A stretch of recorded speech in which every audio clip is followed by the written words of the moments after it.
Bom dia, meus amores, tudo bem com vocês? Tava gravando para vocês, mas a gatinha começou a vir aqui em cima, não parava e ficou tudo, me perdi aqui na leitura e tive que começar tudo de novo. Levei ela para lá agora.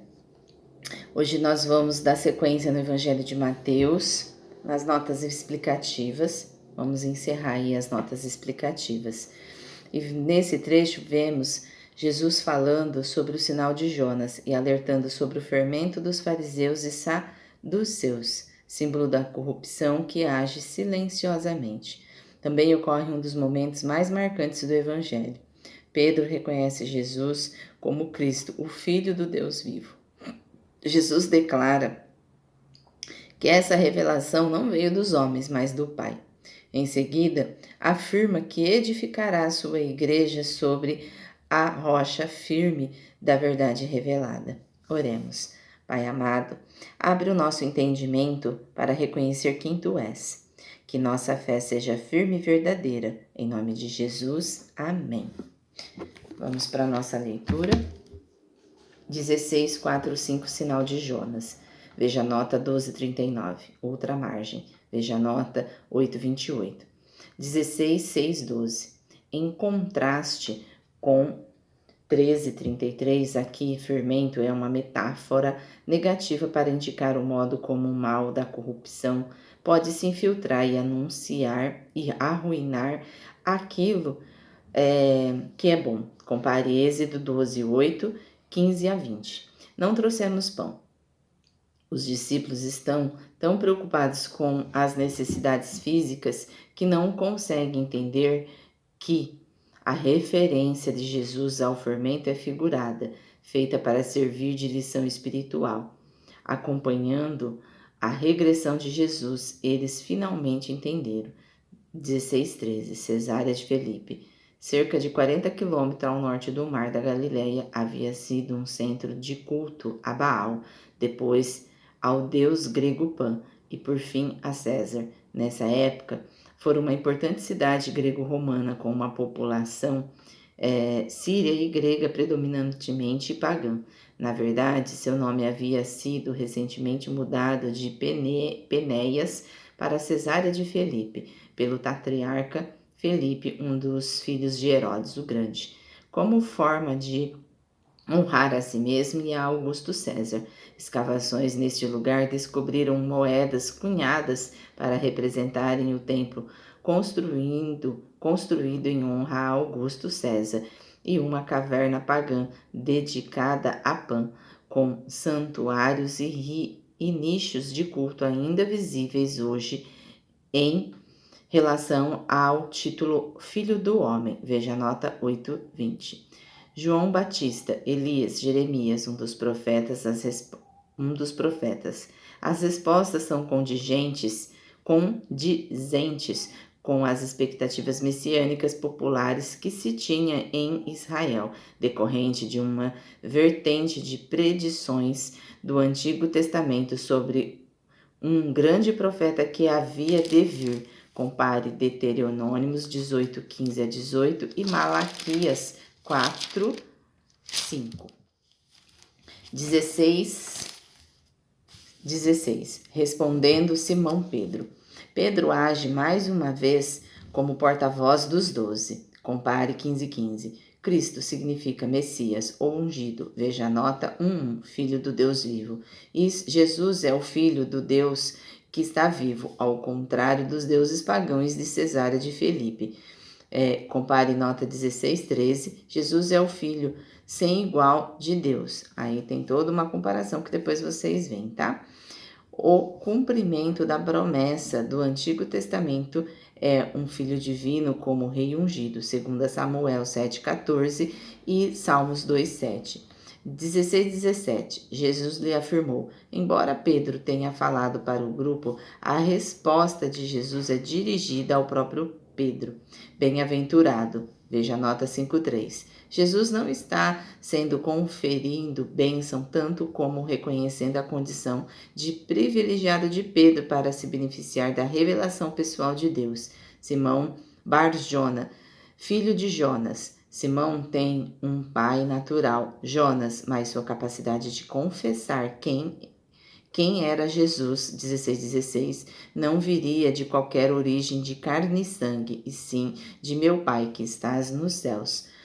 16:18, você é Pedro, e sobre esta pedra edificarei a minha igreja. Esta é uma das passagens mais controversas e debatidas em toda a Escritura. Os católicos romanos têm recorrido a ela para defender a ideia de que Pedro foi o primeiro Papa. A questão-chave diz respeito à relação entre Pedro e a esta pedra em grego. Pedro é Petros, que está relacionado à pedra. O outro nome de Pedro no Antigo Testamento no Novo Testamento, desculpa, é Cefás. João 1:42, 1 Crônicas 1:12. E é o equivalente aramaico que significa pedra, rocha, traduzido em grego como kepas. Esta pedra tem sido interpretada diferentemente como se referindo ao próprio Pedro, à confissão de Pedro ou a Cristo em seus ensinamentos. Por várias razões, a primeira opção é a mais forte.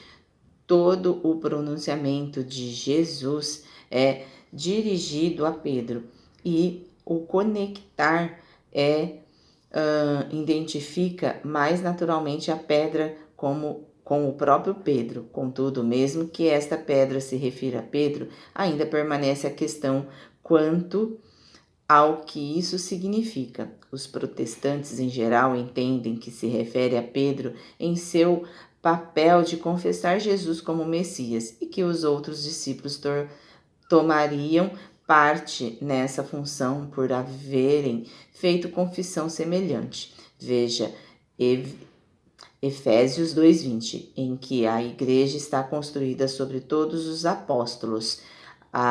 Compare Apocalipse 21:14. A declaração de Jesus não quis dizer que Pedro teria maior autoridade que os outros apóstolos. De fato, Paulo corrige Pedro publicamente em Gálatas 2:11-14. Nem quis dizer que ele seria infalível em seu ensino. Jesus o repreende em Mateus 16:23. Nem ainda sugeriu algo como um ofício especial para Pedro, ou mesmo sucessores para tal ofício. Certamente, na primeira metade de Atos, Pedro aparece como porta-voz e líder da igreja de Jerusalém, mas ainda assim ele enviado por outros apóstolos para Samaria. Atos 8:14, e tem de dar um relato das suas ações para a igreja de Jerusalém. Atos 11, 1-18. Pedro é apresentado como alguém que somente tinha voz no concílio de Jerusalém, e Tiago tem a palavra decisiva final, Atos 15, 7-21. E embora certamente tivesse um papel central no estabelecimento da igreja, Pedro desaparece da narrativa de Atos depois do capítulo 15.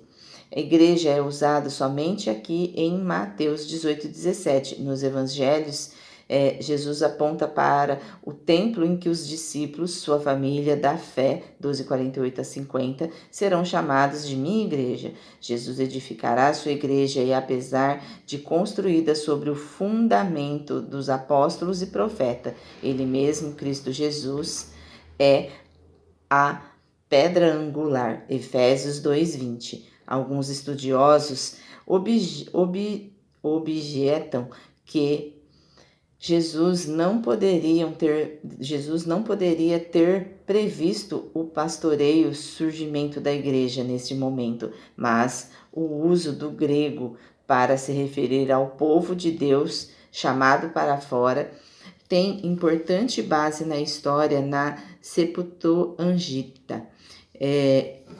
Com exemplo, Deuteronômios 9, 10, 31, 30, 1 Samuel 17:47, 1 Reis 8:14. Jesus está predizendo que edificará uma comunidade de crentes que o seguem. Essa comunidade, chamada para fora, logo se tornará conhecida como a igreja, uma comunidade peculiar de crentes, conforme descrito no livro de Atos. portas do inferno, portas do além, ou de Sheol. Isaías 38:10, portas da morte, Jó 38:17, Salmos 9:13, 107:18. Portas eram essenciais para a segurança e o poderio de uma cidade. Hades é o reino, ou Sheol, que é o reino dos mortos. A morte não prevalecerá contra a igreja. Meus amores, a gente vai parar aqui. Na verdade, a gente nem termina hoje, tá? A gente vai terminar amanhã essas notas explicativas, tá bom? A gente sempre fala, né? As notas explicativas é uma analogia de quem a escreveu, né? Quem escreveu essa base, né? Essa versão. Então, cada um tem a sua visão, né? Então, a gente não tá aqui para ver quem tem a melhor versão e quem tem a melhor visão, mas sim para a gente fazer a leitura e fazer a nossa conclusão própria, tirar a nossa própria analogia. Sobre qual base estou construindo? Uma casa pode parecer bonita por fora, mas o que define sua forma é o fundamento. Assim também é a vida espiritual. Muitas pessoas constroem sobre opiniões, emoções ou influências passageiras. Pedro, porém, recebe uma revelação verdadeira. Jesus é o Cristo. E Jesus mostra que quando a vida é construída sobre essa verdade, ele ganha firmeza. O que sustenta a sua vida importa mais do que o que aparece nela. Então, às vezes, a base da nossa casa não é todo o conhecimento que nós temos, mas sim o que define a força desse fundamento, o que define a prática desse conhecimento que buscamos diariamente. Amém? Reflexão do dia. Sobre qual base tenho construído minha vida? Minha fé está apoiada em emoções passageiras ou em verdade espiritual? Às vezes a nossa vida ela é construída sobre falsos objetivos. Às vezes são objetivos que não condizem com o que Deus espera de nós ou com a realidade da nossa vida. Amém? Mesma coisa, você ganha salário mínimo e aluga uma casa num condomínio chique. Quer dizer, não condiz, talvez, malemar vai dar para pagar seu aluguel. Então, muitas vezes a gente coloca a base nossa da vida em cima de coisas que não condiz com a nossa realidade ou não está firmado naquilo que Deus almeja para nós e no que estamos vivendo de verdadeiro. Amém? Pratique o fundamento no dia de hoje. Identifique algo instável que tem influenciado você, orando, pedindo firmeza espiritual. Escolha hoje fortalecer sua base em Deus. Fundamentos invisíveis sustentam grandes vidas. Então, que possamos ter o nosso fundamento aí dentro da base de Deus, que a gente possa ter uma base espiritual vinda do Pai, que possamos realmente ser sustentado por isso, porque não adianta a gente ter objetivos infundados, não adianta a gente querer seguir um caminho sem estar fortalecido na base do Pai.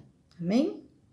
Oremos. Senhor Deus, firma nossos passos em Ti, que a nossa vida seja construída sobre aquilo que é eterno e verdadeiro, que possamos assim ter discernimento para seguir o caminho e para que possamos ter uma base firme na Sua presença. Em nome de Jesus. Amém. Amém, meus amores?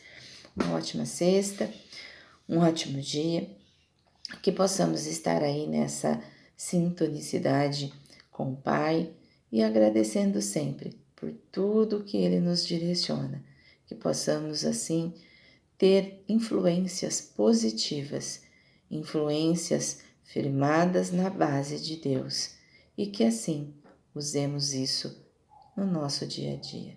Até amanhã.